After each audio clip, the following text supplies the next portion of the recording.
After the 9th of Av, when we fasted, sat on the floor, cried and lamented the destruction of the Beis Hamikdosh and the travails of the long bitter Golus, it is heartwarming to hear the words of the prophet, be comforted, my nation."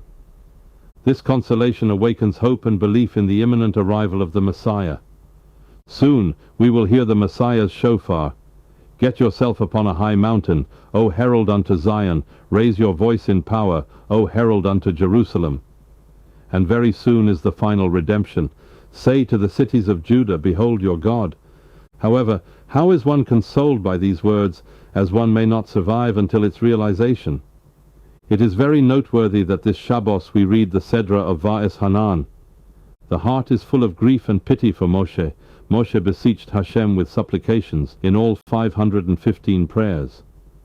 Let me now cross and I will see the land.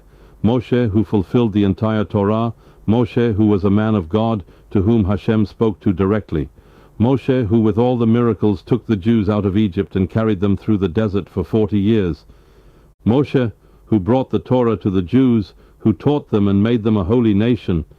Must he beg to be allowed to enter the land of Israel just for a glance? This would not have required for him to remain the leader.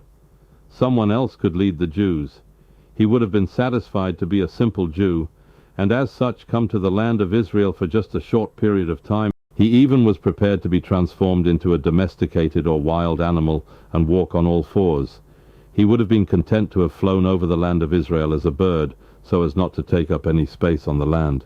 After all the supplications and prayers, Moshe received an answer, a categorical no. You will not cross this Jordan. However, Moshe did receive consolation. He will go into the land of Israel at the time of the resurrection of the dead, as it states, where the heads of the people come, and then, in his merit, he will also bring those that died in the desert. 4,000 years have passed, and Moshe Rabbeinu waits. Moshe is teaching emunah, faith. That one must wait, believing and hoping. Every Jew is asked upon his demise, did you look forward to salvation? As this is why every Jew, from Moshe, Rebbe Akiva, the millions of holy martyrs and tzaddikim, the average Jew, have not lost faith. They sing Ani Mamin until their last breath. This is the consolation, the comfort. A nation that has experienced persecutions and slaughters, suffered disappointments, but has still not lost faith. Has a people ever heard the voice of God speaking from the midst of the fire as you have heard, and survived? Only the Jewish people, from the flames of the ovens of the crematoria, heard Hashem's voice. Behold, my Lord Hashem shall come with strength, and his arm will rule for him. The Jewish people rise again, building shuls, yeshivos, and institutions. 7.5 million Jews, may their numbers increase, are thriving in the land of Israel. We grieve, but let us be consoled and loudly proclaim, next year in Jerusalem. This is the consolation. All ask, why indeed did Hashem not allow Moshe to come into the land of Israel? Several sins are attributed to Moshe for which he possibly lost the privilege.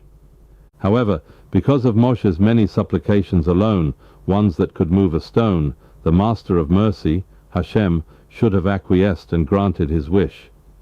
The Sephas Emes, may his merit protect us, states this is what Hashem stated to Moshe, you are at a high level, and don't dare debase yourself to having to supplicate and beg for a gift. A Jew must not arrive in Israel by way of supplications, but rather with a sense of entitlement, as is states in Parshas Behar, and I led you to walk erect.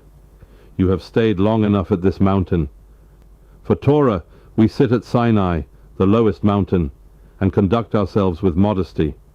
However, for the land of Israel it states, turn yourselves around and journey and come to the Amorite mountains. We must rise up with dignity and pride. Get yourself upon a high mountain, O herald unto Zion. Moreover, the commentators state that Hashem said to Moshe, this was your greatness, that you gave the Jews the Torah and made them a holy nation. That was the pinnacle of your career. As Rav Hia states in the Holy Zohar, from here on don't say anything more, you will not win. If Moshe would have entered the land of Israel, it would have shown that all that he previously had done and accomplished was not enough, that Torah was not his main mission and success. Therefore the task of bringing the Jews into the land of Israel was given to Yehoshua, as it states, "For he shall go across at the head of this people, and he shall allot to the land that you may only see." This is to teach that the Torah is not an axe with which to dig, that Torah is not a means for the land of Israel. Just the reverse, the land of Israel must be utilized for Torah.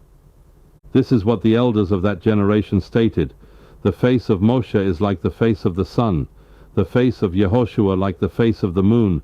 Bava Basra 75a. The land of Israel has to be the reflection of the Torah, as the Talmud there states, "Woe for this embarrassment, woe for this disgrace, woe if we lose the proper perspective." When the Jews returned to the land of Israel after the first destruction, the men of the Great Assembly established the proper positions of Torah and the land of Israel. They returned the crown to its former glory. They reinstated Torah's supremacy over the land of Israel. The Yalkut Yeshayahu states that when the prophet said, "Comfort, comfort my nation," the Jews asked whether these words of consolation are only for the generation that experienced the destruction of the Holy Temple. He answered that, "I have come to console all generations. These are words for all times." It is not written, "said your God," in past tense.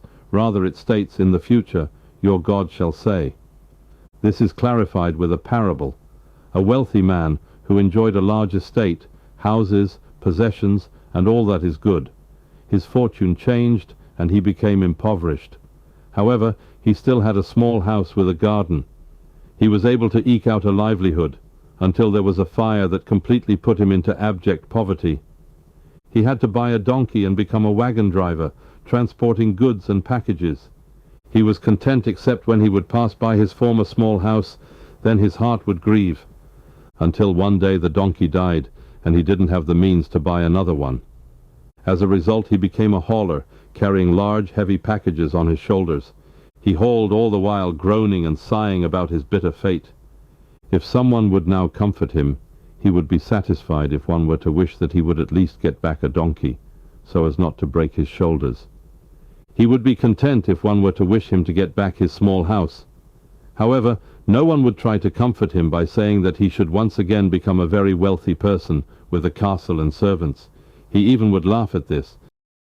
With what should one console the Jewish people today, after all the travails of the Golus of 2,000 years? It is sensible that after the destruction of the first Holy Temple, a period of only 70 years, one could expect a consolation of a return to how it was earlier, an independent holy land and life, with Torah and a holy temple and its service. But not after all the years of our current exile. A different nation would have long ago forgotten all, and have limited expectations as to their future, just as the rich man who lost his fortune did. However, we Jews hear from the prophet, "Comfort, comfort my nation, says your God." Our consolation is that Hashem will bring back all the glory. No other consolation would suffice. Our consolation is not muted, it is not tempered. We are only consoled with words of, "Next year in Jerusalem, the Holy Temple shall be rebuilt speedily in our days, and build your house as it was at first." May this be the year of realization of the words of the prophet, "Comfort, comfort my nation."